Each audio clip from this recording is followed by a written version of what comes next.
Hum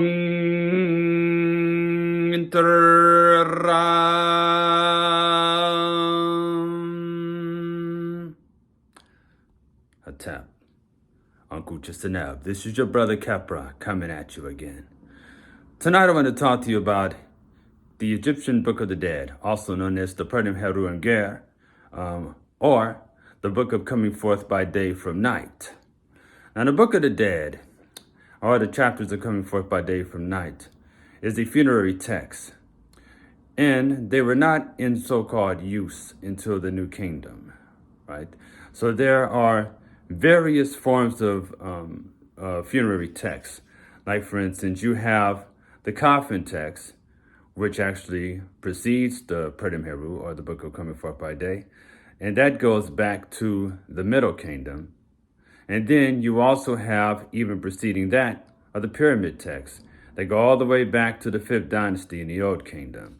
So not to mention, Egyptologists, using the scheme of Manetho, also known as Mer and Tahuti, divided up Kemet into 32 pharaonic dynasties and 3 kingdoms, and also intermediate periods.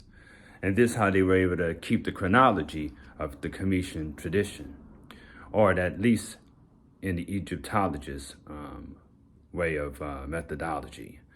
Now, one thing I want to make clear is that the Book of Coming Forth by Day, also known as the Book of the Dead, is not the Bible. It is not a Bible. It is a funerary text. I cannot stress this enough. Now, there are those in the conscious community that use the Egyptian Book of the Dead, or the Perdim Heru, for rituals, especially when it comes to the 42 negative confessions. Now, these are not 42 commandments. The reason why they're called the 42 negative confessions is because they were basically the 42 denials of wrongdoings when you face the 42 judges, when you go to the halls of Amenti as the deceased. And the deceased eventually will go before a Sar, where his heart is weighed with the feather of Ma'at, right? His or her heart. And if they were able to become true of voice, because they were able to pass each trial, that is, each judge would allow them to move forward, then that means that they would achieve their immortality and reunite with Asar and join the ancestors in paradise. Now, this is not the same as the Bible, right? You don't have a book of Genesis, Exodus, Leviticus, Numbers, or Deuteronomy in a Perdim Heru. A lot of people are saying that the Bible is a carbon copy of the Perdim Heru, and I want to clear that misconception up. That is not the case.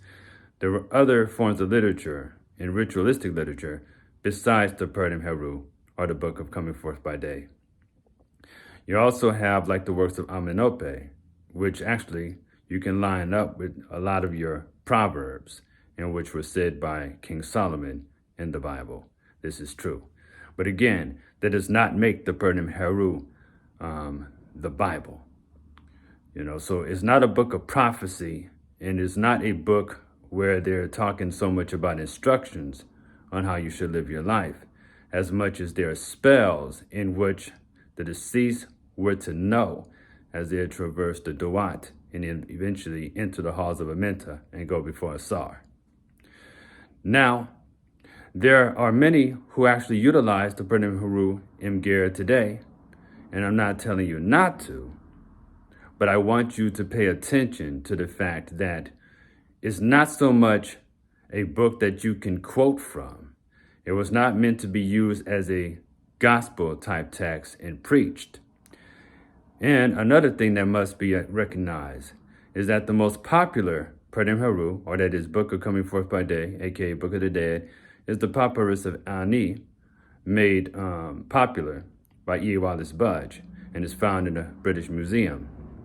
Now, you can get these copies and order them from the bookstore, and the beautiful thing about that is that you can get the Dover translation that actually has the Middle Netter, or that is the hieroglyphics, and then there's the language, the Kemetic language, as a transliteration next to the English.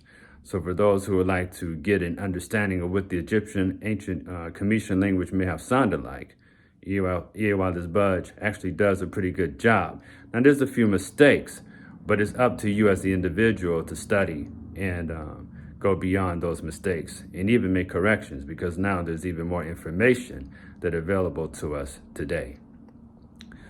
Another thing too is that when we're working with these ancient texts, you're going to discover that they were not just things that were written down in papyrus. In fact, they weren't written in the papyrus until like in the New Kingdom.